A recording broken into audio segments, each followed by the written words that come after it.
মুহতারাম হাজিরিন, আল্লাহ রাব্বুল আলামিন কুরআনে হাকীমের মধ্যে বলেন, ইন্নাল ইনসানা লাফী খুসর। দুনিয়ার ভিতরে যত মানুষ আছে সমস্ত মানুষগুলো ক্ষতিগ্রস্ত। আল্লাহ তাআলা বলেন সমস্ত মানুষ। তবে এই সমস্ত মানুষের ভিতরে কিছু মানুষ এমন আছে,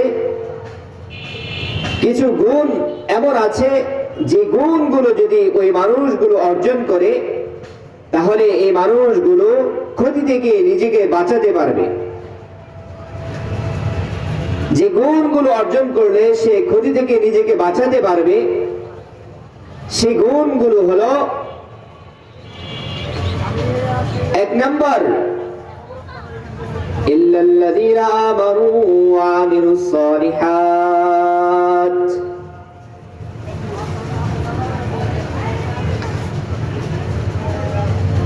ঈমান আনো, ঈমান আনার পরে নেক কাজ করো, সৎ কাজে আদেশ করো, অসৎ কাজে নিষেধ করো।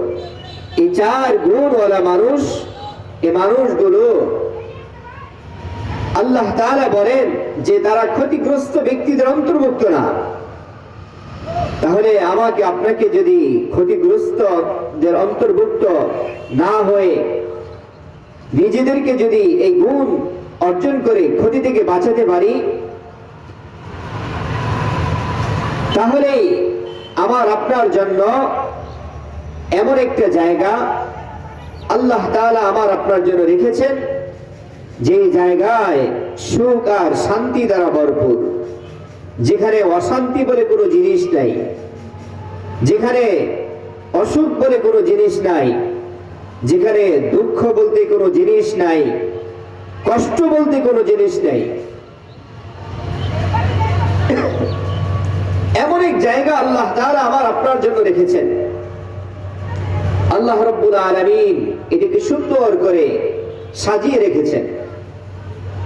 এমন সাজিয়েছেন, আল্লাহ তাআলা বলেন যে বান্দা, এমন সাজ আমি রেখে দিয়েছি যে সাজ কোনদিন তোমার চোখ কোথাও দেখে নাই। এমন করে আমি এটা সাজিয়ে রেখেছি যে সাজ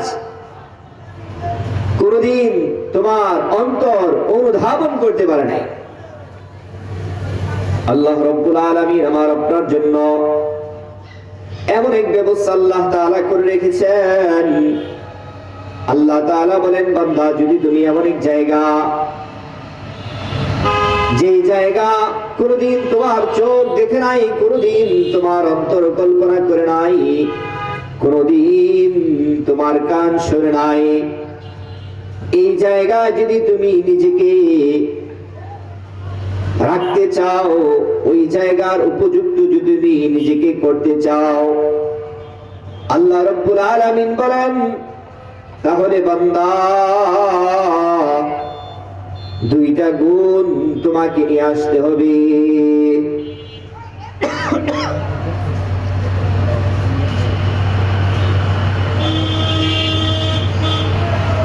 এক নম্বর, ইন্নাল্লাযীনা আমানু। এমন এক জায়গায় যদি তোমার নিজেকে তুমি রাখতে চাও, ওই জায়গার যদি বাসিন্দা তুমি হতে চাও, আল্লাহ তাআলা বলেন, তাহলে তোমাকে দুইটা গুণ নিয়ে আসা লাগবে। এক নাম্বার গুণ হলো, বান্দা, ইন্নাল্লাযীনা আমানু। বান্দা, তোমাকে ঈমান নিয়ে আসা লাগবে। যদি তুমি ঈমান নিয়ে আসতে পারো, আল্লাহ তাআলা বলেন, বান্দা, জান্নাতের ভিতরে সবচেয়ে শ্রেষ্ঠ জান্নাত, জান্নাতের ভিতরে সবচেয়ে দামি জান্নাত, জান্নাতুল ফিরদাউস তোমাকে দান করা হবে। তাহলে জান্নাতুল ফিরদাউসের মেহমান যদি আমি হতে চাই, আমাকে এক নাম্বার গুণ যেটা নিয়ে যাওয়া লাগবে সেটা হচ্ছে ঈমান। কেমন ঈমান? যে ঈমান নিয়ে গেলে আমি জান্নাতুল ফিরদাউসের মেহমান হতে পারবো। আল্লাহ তাআলা কোরআনে হাকীমের অন্য এক জায়গার মধ্যে বলেন, আমানু কামা আমানান নাস। এমন ঈমান নিয়া বান্দা আমার কাছে আসো যে ঈমান সাহাবাদের ছিল, যে ঈমান নিয়া সাহাবারা এসেছে, এমন ঈমান নিয়া বান্দা আমার কাছে আসো। আল্লাহ রাব্বুল আলামিন এমন ঈমান আমাদেরকে নিয়ে যেতে বলেছেন। আল্লাহ রাসূল সাল্লাল্লাহু আলাইহি ওয়াসাল্লামের এক সাহাবী আব্দুল্লাহ ইবনে হুযায়ফা রাদিয়াল্লাহু আনহু যুদ্ধে যান। আব্দুল্লাহ ইবনে হুযায়ফাকে বন্দী করে ফেলে। এবার ওই বাদশা আব্দুল্লাহ ইবনে হুযায়ফাকে অফার করে যে তুমি যদি তোমার ঈমান থেকে বের হয়ে আসো, খ্রিস্টান যদি তুমি হয়ে যাও, আমাদের ধর্ম যদি তোমরা গ্রহণ করো, তাহলে তোমাদেরকে বন্দী দশা থেকে মুক্তি করে দিব। আব্দুল্লাহ ইবনে হুযায়ফা বলেন, বন্দী করেছো অসুবিধা নাই, বন্দী থাকতে রাজি আছি, বন্দী থাকতে রাজি আছি, কিন্তু ঈমান ছাড়তে রাজি নাই। আব্দুল্লাহ ইবনে হুযায়ফা রাদিয়াল্লাহু আনহু কে আবার প্রস্তাব করা হয়, এ আব্দুল্লাহ ইবনে হুযায়ফা, আমার একটা সুন্দরী মেয়ে আছে, ওই মেয়েকে তোমার সাথে বিবাহ করে দিব, তুমি আমাদের ধর্ম খ্রিস্টান ধর্ম গ্রহণ করো। আব্দুল্লাহ ইবনে হুযায়ফা বলেন, না না না, আমি খ্রিস্টান ধর্ম গ্রহণ করব না, আমি আমার ঈমান আমি বিক্রি করব না। আব্দুল্লাহ ইবনে হুযায়ফাকে বলে, বাদশা বলে, এ আব্দুল্লাহ ইবনে হুযায়ফা, আমি তোমাকে প্রস্তাব করতেছি, আমার এই রাজ্যের অর্ধেক তোমাকে দিয়ে দেব, তবুও তুমি আমাদের ধর্ম গ্রহণ করো, ঈমান ছেড়ে দাও। আব্দুল্লাহ ইবনে হুযায়ফা বলেন, না না না, ঈমান আমি ছাড়বো না। সাহাবাদের ঈমান এমন ছিল, আর আজ আমাদের ঈমান 200 টাকা 500 টাকা 1000 টাকা নোটের কাছে ঈমান হেরে যায়।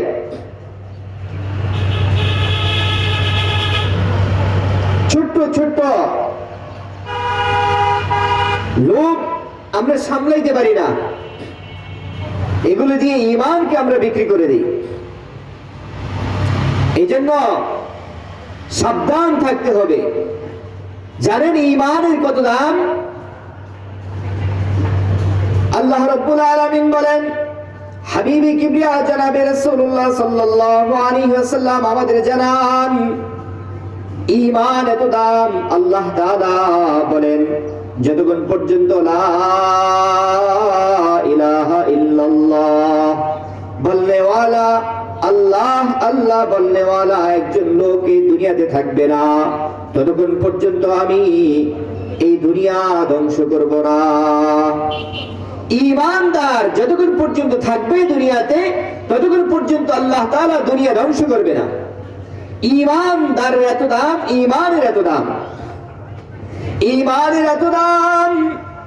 কোন বান্দা যদি ঈমান নিয়ে অন্ধকার কবরে যায়, কোন বান্দা যদি ঈমান নিয়ে হাসরের ময়দানে যায়, কোন বান্দা যদি ঈমান নিয়ে ফুলসিরাতে যায়, সমস্ত জায়গাগুলো আল্লাহ তাআলার কাছে সুপারিশ করবে, আল্লাহ তার ঈমানের কারণে জাহান্নাম বলবে আমার তাপ, আমার প্রখরতা কমে যাচ্ছে, তাকে দ্রুত পার করে দেন।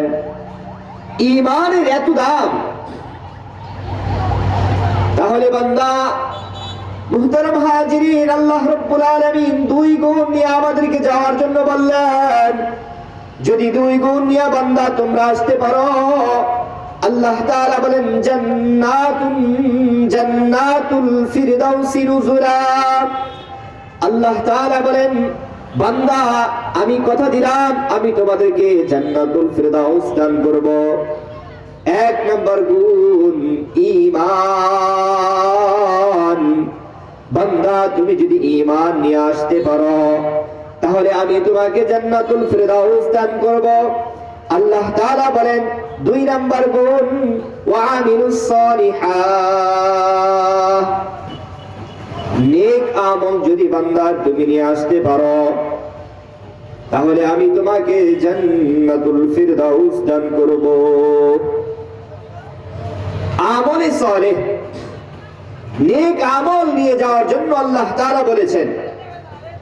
তাহলে আল্লাহ রাব্বুল আলামিন দুই গুণ নিয়ে যাওয়ার জন্য বললেন। এক নাম্বার গুণ হলো ঈমান নিয়ে যেতে হবে, দুই নাম্বার গুণ নেক আমল, আমলে সালেহ। নেক আমলের ভিতরে গুরুত্বপূর্ণ দামি একটি আমল হচ্ছে নামাজ। অত্যন্ত দামি গুরুত্বপূর্ণ আমল। কত দামি আমল! আল্লাহ তাআলা বলেন, ওগো হাবিব, আপনি আমার সাথে মেরাজে আমার সাথে এসে সাক্ষাৎ করেছেন, আর আমি আপনার বান্দার সাথে নামাজের মধ্যে সাক্ষাৎ করব। এই জন্য হাবিবি কিবরিয়া জানান, আসসালাতু মেরাজুল মুমিন। নামাজ এত দামি ইবাদত, এত দামি আমল নামাজ। বান্দা তুমি যদি জান্নাতুল ফিরদাউসের মেহমান হতে চাও তাহলে তোমাকে এই নেক আমল, আমলে সালেহ তোমাকে নিয়ে যেতে হবে। একজন মানুষ এশা থেকে নিয়ে ফজর পর্যন্ত, এশা থেকে নিয়ে ফজর পর্যন্ত লম্বা সময় দাঁড়ায় দাঁড়া ইবাদত করলো। আরেকজন মানুষ ইশারের নামাজ জামাতে আদায় করলো, ফজরের নামাজ জামাতে আদায় করলো। আল্লাহর হাবিব আমাদের জানায়া দেন, আল্লাহ রাব্বুল আলামিন এই বান্দাকে ইশা জামাতে আদায় করার কারণে, ফজর জামাতে আদায় করার কারণে সারা রাত ওই যে দাঁড়ায়া দাঁড়ায়া যে ব্যক্তি ইবাদত করেছে ওই ব্যক্তির সমপরিমাণ সব আল্লাহ তাআলা তাকে দান করবেন। এত দামি ইবাদত নামাজ। নামাজ সম্পর্কে আল্লাহ রাব্বুল আলামিন কোরআন হাকীমের মধ্যে বলেন, ইন্নাস সালাতা তানহা আনিল ফাহশাই ওয়াল মুনকার। আল্লাহ তাআলা বলেন, নামাজ তো দামি ইবাদত বান্দা, নামাজ তো দামি ইবাদত। আল্লাহ তাআলা জানান, বান্দা তোমার নামাজ তোমাকে সব শ্রেণীর অশ্লীল থেকে তোমাকে হেফাজত করবে। বান্দা তোমার নামাজ তোমাকে সব শ্রেণীর ফায়সা থেকে তোমাকে হেফাজত করবে। বান্দা তোমাকে সমস্ত খারাপি থেকে তোমার নামাজ তোমাকে হেফাজত করবে। এত দামি নামাজ, এত দামি ইবাদত। এই জন্য যখন কোন মানুষ খারাপের দিকে চলে যায় আমরা বলি যে নামাজ ধরো, নামাজ ধরো। কোন মানুষ যখন অশ্লীলে চলে যায় আমরা বলি নামাজ ধরো, তোমার নামাজ তোমাকে এই পথ থেকে ফিরিয়ে দেবে। কোন মানুষ যখন বেহায়ার পথে চলে যায় আমরা বলি নামাজ ধরো, নামাজ ধরো, ধরো। আল্লাহ তাআলা বলেছেন তোমার নামাজ তোমাকে অশ্লীল বেহায়া থেকে হেফাজত করবে।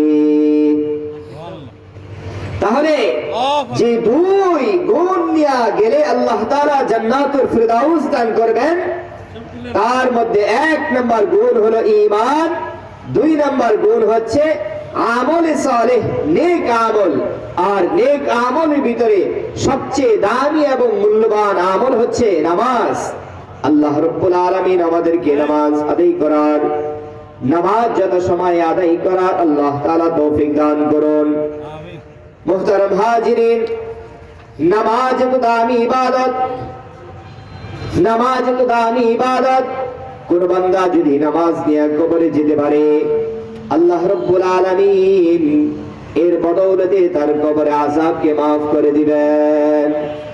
যদি বান্দা নামাজ নিয়ে কবরে না যায় আল্লাহ তাআলা হাবিবে কিবরিয়া জনাবে রাসূলুল্লাহ সাল্লাল্লাহু আলাইহি ওয়াসাল্লামের মাধ্যমে আমাদের জানান, রাসূলুল্লাহ সাল্লাল্লাহু আলাইহি ওয়াসাল্লাম বলেন যে কোন বান্দা যদি জাররা পরিমাণ গুনাহ নিয়ে অন্ধকার কবরের ভিতরে আসে, কবরের মাটি তাকে এমন জোরে চাপ দিবে, এক পাজরের হাড় অন্য পাজরে ঢুকায় ফেলবে। কবর ডাক দেয় আর আমাদেরকে বলে, এই দুনিয়ার বুকে আমার বুক ছেড়ে দিয়েছি তোদেরকে হাঁটার জন্য, যদি তোরা আমার মালিকের গোলামি না করে আসস তাহলে তোদের জন্য এই শাস্তি রয়েছে। মুহতারাম হাজিরিন, কবর এত কঠিন জায়গা। হাবিবে কিবরিয়া জনাবে রাসূলুল্লাহ সাল্লাল্লাহু আলাইহি ওয়াসাল্লাম বলেন, বান্দা তুমি যদি নামাজ না নিয়ে কবরে যাও, কবরে 2 গুণ বিশিষ্ট একজন ফেরেশতা আসবে, যার চোখ অন্ধ থাকবে, কান বধির থাকবে, কানে শুনবে না। এই 2 গুণওয়ালা একজন ফেরেশতা একটা হাতুড়ি নিয়ে আসবে। বান্দা যদি আমল নিয়ে কবরে না যায় তাহলে ওই ফেরেশতা বান্দাকে কান বরাবর এমন জোরে আঘাত করতে থাকবে, বান্দা এমন জোরে চিৎকার দিবে, বান্দা এমন জোরে চিৎকার দিবে, বান্দা চিৎকারটা জিন আর ইনসান ব্যতীত সমস্ত প্রাণীগুলো তার চিৎকার শুনতে পাইবে, কিন্তু জিন আর ইনসান তার চিৎকার শুনতে পাইবে না। ওই যে ফেরেশতা আঘাতের পর আঘাত, আঘাতের পর আঘাত করতে থাকবে, হাসরের ময়দান কায়েম হওয়া পর্যন্ত ফেরেশতা কবরের ভিতরে তুমি যদি নামাজের ইবাদত না নিয়ে যাও তাহলে এভাবে আঘাত করতে থাকবে।